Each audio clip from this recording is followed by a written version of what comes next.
So you would rather British taught you Indian history? No, I would rather you learn. I would like.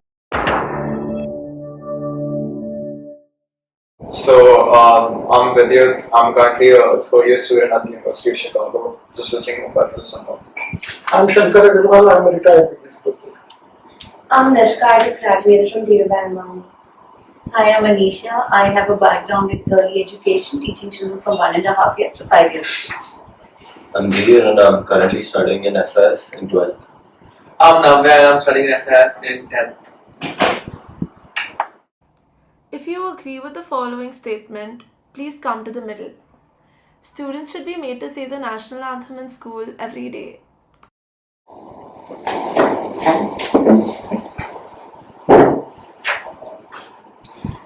I think respecting your culture and acknowledging the way you've grown up is a really integral part of your identity.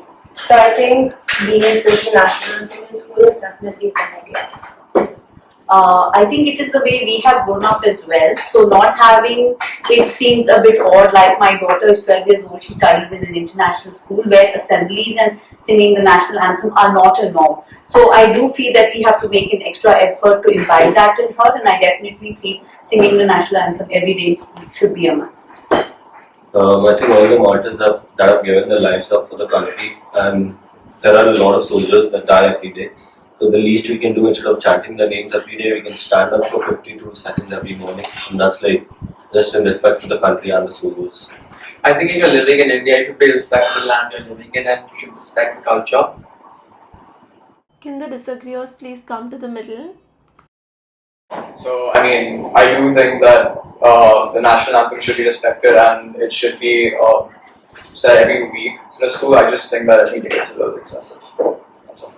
I think we hardly know the story behind the so-called national anthem.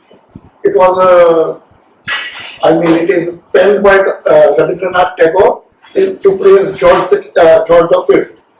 And if you look at the content, I don't think that it deserves to be a national anthem. Secondly, I am also of the opinion that national anthem should be sung by the people voluntarily. It should not be just for them. It's a matter of personal choice.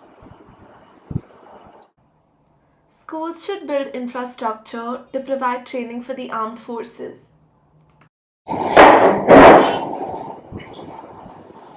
I agree with the statement that it should be done, and the students should have an option to take part in it or not. But if they do this, they'll definitely have more respect for the soldiers, because they'll understand what the soldiers go through every single day. Waking up at a time where almost the whole world is sleeping, and finding time for your activities while going through this very excessively hard routine will make students respect the soldiers much further. And along with that, I'll also help the student mentally, as fitness programs do help students get fit physically as well as mentally, mainly abiding with the quote that discipline of the body leads to discipline of the mind. So yeah, I agree with the statement to a particular level. Can the disagreeers please come to the middle? I don't think it's essential for every school to have training for the armed forces. I feel like one school or maybe two schools in a certain district would be okay for that. I feel like doing that in every single school would push to a lot of people towards it, and it would also lead to it becoming a mandatory part of the curriculum, which I don't think would be very right. Yeah, I think enforcing upon schools to dedicate a certain amount of their budget towards army training is not the right move forward, because I would suggest they should spend that money towards training their teachers and spend that money on the quality of teachers. And I feel like if you spend too much money on military training, I think it takes away from what children are coming to school for, and I feel like it creates a culture of militarism and also creates like an army-centric, gives an army-centric rhetoric to what schools for, which I don't think is what the purpose of school is. I think we should be following the Singapore model, where army training for each citizen should be mandatory at a certain age, because this is not the function of the schools. It is ideally the government's function to train people or recruit people for army. And I feel that everybody should be subjected to training and compulsory, mandatory period so that they can serve the country as and when the need arises. So picking up from what you said that it's a government mandated thing. So my father was 16 years old when he joined the National Defence Academy, and henceforward he went to the Indian Military Academy. So he has had the kind of intense training which I don't think is possible for any school and for children at a younger age to undergo. I think the kind of infrastructure and the kind of facilities and the kind of training and leadership that these government mandated organizations can provide, no school can provide. Also, to add to that, I think people who do well are those people who really want to go for it. It is not, they have joined, they have gone through some rigorous exams and then made it through. So the kind of zeal and the kind of dedication they have, that's the kind of dedication you need to have to undergo the kind of rigorous training which is there, which I don't think is fair for every child to go through. I agree totally. I think school is a place of learning, and you're teaching people to be violent, and I'm guessing arm training will be inherently violent. And you're gonna create a kind of, I don't want to say it, but you're gonna create a kind of atmosphere in your school where, yes, this is what you're going to do, yes, this is how you're going to behave, and if you push down on children, I feel like either you're going to push back or you're going to create another generation of kids who have no backbone listening to whatever is said by the teachers or by anyone who's hired them. Yeah, to add on to that, I think what Vidyut said, it promotes a lot of militarism, and that also will lead to a lot of increased aggression, and I feel like instilling that in a whole generation of Especially young children. I disagree. I don't suppose that aggression can be forced upon people. It is inbuilt. Either you are aggressive or you are not. You cannot be made aggressive by teaching or tutoring. More importantly, people go to school for learning, and I don't suppose, as Anisha really said, it's not. First of all, whether you will have infrastructure and instructors for doing the kind of training which army requires, and whether such discipline would also be possible to be inculcated in people in school. Because we have limited authority, you simply cannot discipline people forcibly in school. And I can say that from experience that over time, instilling discipline has become very challenging, especially in today's generation where parents kind of expect that everything will be taught ready-made to them in school and they just get the product and nothing has to be done at home. So discipline has become very, very challenging, and more so when doing something like this, I think it's almost impossible. I was just going to say that there is value in a military focused education, and that it does bring in a lot of discipline and structure to kids' upbringing and their way of thinking. I just feel like it doesn't have to be from a military perspective. You can bring in a lot of discipline just from how the curriculum is built. It doesn't have to be from a military angle and all the other stuff that comes with building that pipeline towards, okay, at some point you're going to join the army and then you're going to defend the country and all that. All that is great. Again, I don't think it should be imbibed upon someone to do it whether they like it or not. And again, it's not for everyone that comes with it. I think making it mandatory would I don't think that would instill patriotism, because there will be a lot of children who wouldn't appreciate it and enjoy it when it's pushed upon them. And I definitely don't think that would help with the patriotism. Also, to counter the latter half of what Dheer said about it helping with fitness and general health, I feel like there are a lot of ways to do that and to create the infrastructure for that without it being focused on the army or the military. I actually want to counter what you said is that people are either aggressive or they're not aggressive. People can be aggressive. Schools have bullying. We know if you give someone the means to hurt another person, they are most likely going to hurt the other person. If you do not like someone and you're being trained to be effective at combat or you can fit in that way, you can hurt another person. If you really want to give little children with very underperforming brains that kind of weapon to hurt other people. And Sorry, please continue. And school is a place of safe learning. I don't think it will be safe if you teach children to continuously work on themselves to defend a country. And what she said, it's not going to build patriotism. Patriotism is a love for your country. You're not going to love your country if they're forcing you to do something you don't want to do. Basically, we were on aggression, and it's not necessary that army training necessarily leads to aggression. army does lot of peacekeeping work also, lot of other activities like your border road organization that builds roads, and they help people in calamities like when you have which we have plenty from time to time in India. So it is all based on our notion about the army. And when we talk about army, we only talk about defending the country or being actively engaged in war, which is very rare. That's true, but also you're training them to be in the army. That you're inherently training them to be stronger, at combat, at being strong, like you said, at being able to build infrastructure. You're still a stronger person, as in your body. So I feel you giving them the weapon to hurt other people. And children are very immature. Even now, I would consider 10th years to be mature, 12th years to be mature. You only get mature after you go through life, and I believe you give the person a weapon like that at an early age, like at age of 12, if you already have started training, then you're giving someone the means and ability to hurt other people, not because of army, but it's because you're giving them that mean, that you're giving them the ability to do that. And you're doing it forcibly. I don't know whether you are aware as to how many recruits does army reject while enrolling. You do not get enrolled into army just by applying. There are qualifying criteria. They look at your physical state, they look at your mental state, they evaluate you, they subject you to psychological evaluation. They see whether you have the leadership quality or the team, being a member of the team quality, whether you are a team player or an individual player. All these things are very well considered in your army training. It's part of the curriculum there. But since we do not know much about army, I think this is based upon our notion or our idea about the army. Our notion is cannot completely be wrong if we are basing it off of everything we've heard and seen. Everything we've heard and seen cannot be inherently false. And you saying that, I'm sure it's a massive screening process for hiring someone to be in the army. But I'm sure everyone's heard of the army path, right? Yeah, they're literally training children to be in the army and then not give them pension and not give them any kind of benefit. And that's another thing. You're training underage people to fight. First of all, their brain's not fully formed. That's not until like 25.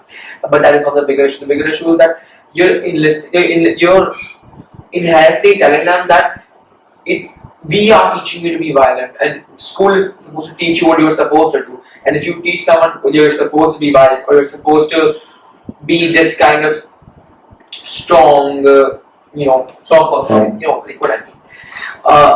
Then you're teaching someone to be that kind of person. You're teaching someone to be violent. You're teaching someone to have that kind of militaristic outlook. Like he said, it does promote militarism, whether or not you like it.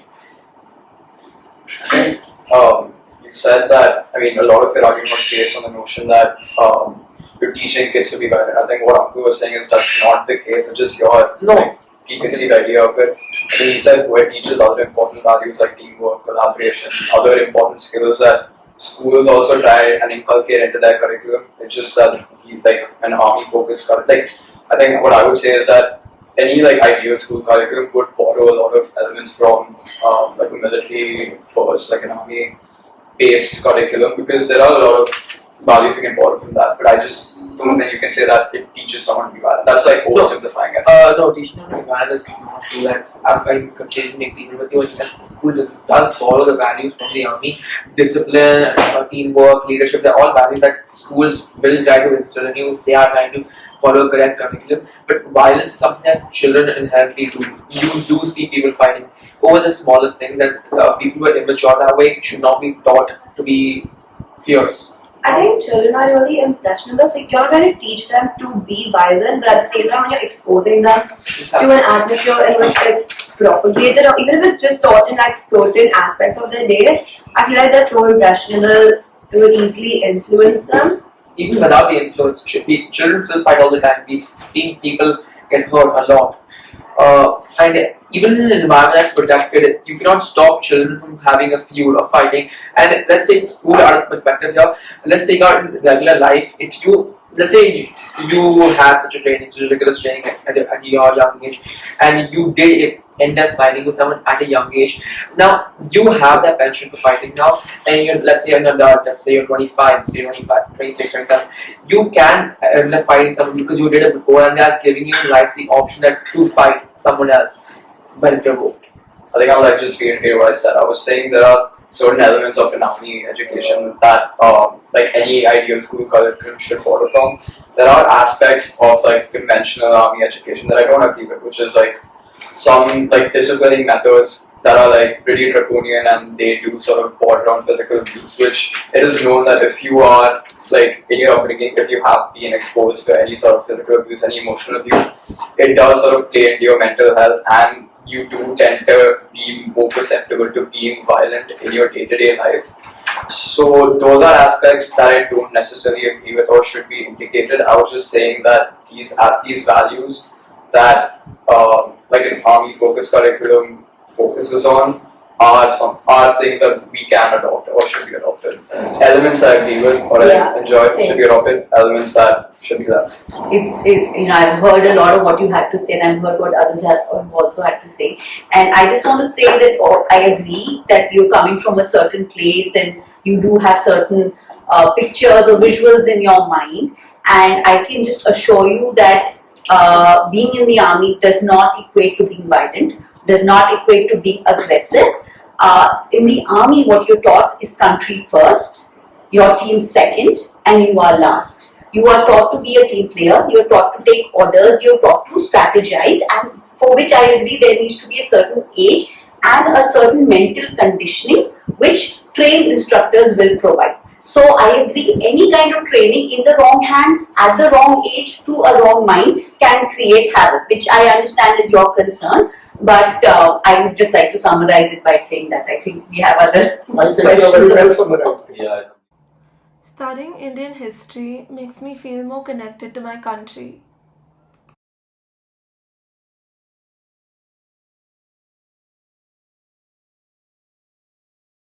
So growing up, it definitely helped me understand India and Indian history and our culture a lot more. When I entered IB history, we learned about Indian independence, and I learned that so much of what I had taught was completely censored in terms of most Indian history. Learning it from an international point of view really helped me understand it in a more well-rounded manner, I would say. So I feel like in the way in which it's currently taught, it doesn't actually connect the children as much, because I think it just talks about like India and your achievements, but there's no honest criticism, which is not right. I think. In addition, I feel like it's really important for each event for you to have a developed perspective on it, so to see the different sides of it, because I think there is no event which will be completely black and white, like completely one side's fault or anything like that. And I feel like growing up, when I was studying from like Indian textbooks and the Indian curriculum, a lot of the Indian It's like India washed people. Like, yeah, exactly. And then after when I was doing IGCSE, it was like it was completely based on like British points of view. And so it was only when I got an IB history that I saw that there are like a very wide range of perspectives on it, because our Indian history curriculum is very based on just the opinions of nationalists. And I feel like while being taught about that is it's a good part of it, like it's one side of it, it's also important to see it from a global perspective. So, from a personal opinion, I do remember reading a lot about history when we were growing up, but I feel that the way we learned it was all wrong, because the focus, like you said, was reproducing facts on paper, and I wish we had been taught it in a different way. I think it was Aristotle. So I think it was Aristotle who said that, if you educate the mind without educating the heart, it's no education at all. So if you're reading history, but if you're not learning from it, either you're learning what should be done or you're learning something that should not have been done. So, do you think it should be made compulsory up to a certain grade? I feel like when you're making other subjects compulsory as well, I think that should be the norm. I guess going back to the original question as to whether I felt connected learning Indian history. So I'm someone who went through I studied under an international curriculum since the 4th, 5th grade, and most of my history curriculum was filled with Ecocentric stuff, except this one time we did a chapter on the non-cooperation movement and the Indian independence movement, and that was a fresh perspective that was away from Europe in general. And when we did those topics, I did feel more connected to my country. Yeah. Adding on, I've been in an IB school since the 1st grade, so I didn't learn anything about mainly we then learn a lot about Indian festivals, and we learned about other civilizations that I didn't want to learn about. So particularly all the festivals I've learned about and why they're celebrated. It was mainly because of my parents and grandparents and all the stories I heard from them. So of course learning about those festivals did make me feel more patriotic. It's an important part. I think pretty integral to like know about your culture. Yeah, definitely. And so I think it should definitely be. I feel like more Indians now than ever, like, yeah, I'm going out of India once I turn 18. And maybe that's because they don't like the country, or maybe they don't love it, they don't want to stay here because of poverty, let's say. But I think their stance now change a lot if they were genuinely taught about what India is, how it came to be, what its stance was. And that is something that is sorely lacking. And I did not feel connected to India whatsoever while learning it. Because I was just being taught numbers and then what dates. That's it. Do you feel connected now? I don't feel connected now with my school education, but when I did do my own look into it, yeah, I did feel much more connected. But like, if India was born out of their own spirit for freedom and nationalism, I think that's a very, I guess you could say, noble act.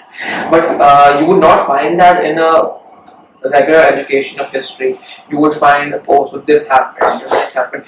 Mahatma Gandhi did this, he was imprisoned. Okay, how does that affect our own stance on India, or our own stance on the British, or our own stance on our Indian people? Because the Indians did bad things too. It's like Indian history that has been taught to us has been so, I don't want to say censored, it's not been censored, but it's been written from the perspective of an Indian. It has kind of been censored, right? Because everything except the nationalist Indian viewpoint has been censored. So you would rather British taught you Indian history? No, I would rather you learn. But it doesn't have to it's be. impossible to have a completely unbiased view on I any, understand that, but that's why I think history. learning it from a variety of viewpoints is a lot more important. You can know about it from a nationalist point of view, sure, but learning about it from other perspectives is also really important. Can the disagreeers please step forward? Basically, we are all confusing India with Indian subcontinent. Union of India came into being only in 1947. So prior to that, Indian subcontinent comprised of so many states which were all fragmented. Yeah. So we do not have any historical, data available for India as a country. Yeah. So we can refer to, if I had been staying in Punjab, I would not know what was happening down south. And since we were a very fragmented demography, we were always subjected to invasion by various people. And though we may actually derive British rule, but they did bring a system into the entire anarchy that was prevailing prior to that. It stopped other people from invading our country. They tried to do away with all those the states, smaller Rajputana or whatever were the states. They consolidated them and they imbibed a kind of federal structure for the first time, which we inherited as a country. Yeah. So if we talk about our history is only 47. It starts in 47. We are only 75-year-old nation. So we really cannot look back and say that I was inspired or I felt more connected with my country because our country never existed. I was born in 1955. At that point in time, my country was only 8 years old. Yeah. And then even these states came into being after independent India came into being.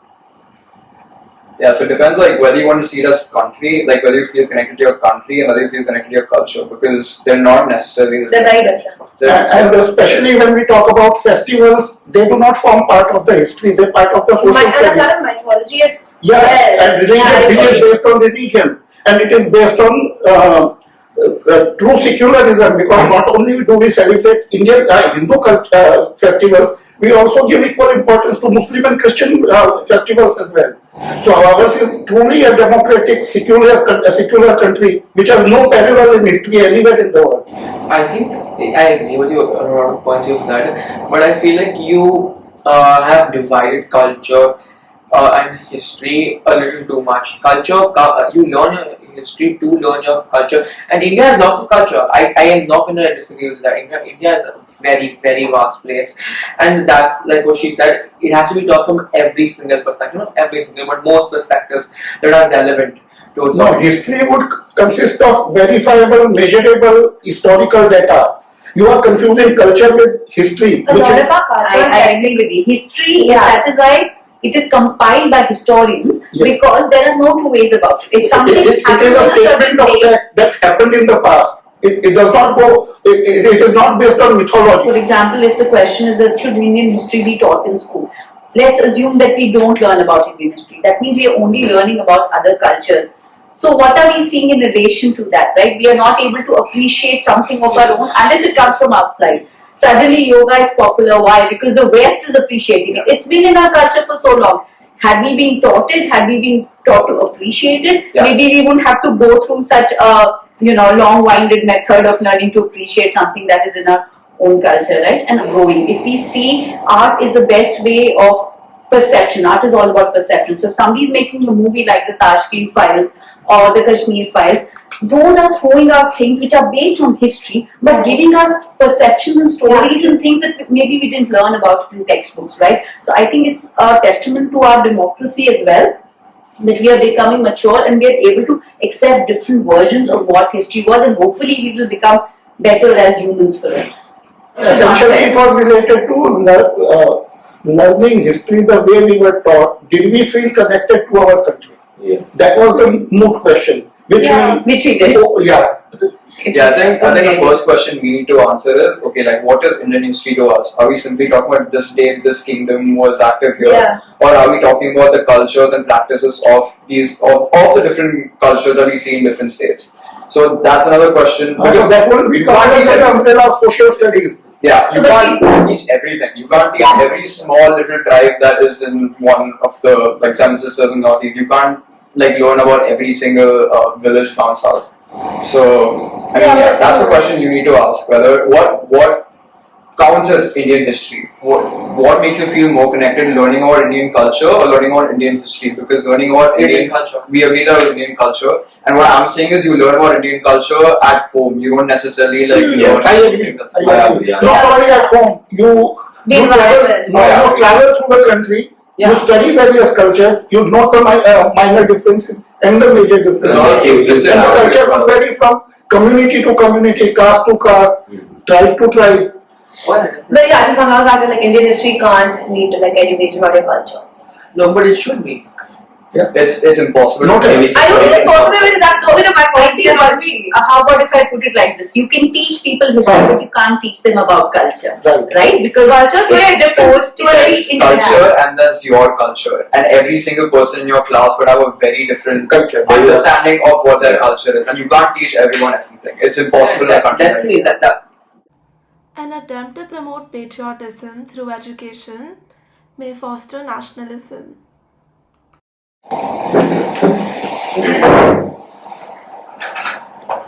So I think when it comes to education and the role it plays in this, there's a very fine line between patriotism and nationalism, which is very easy. What is the difference basically? Okay, so to me the difference is that patriotism is love for your country, but like we were talking about in the previous discussion, it also includes constructive criticism towards your country, like being able to maybe disagree with a particular stance your country has.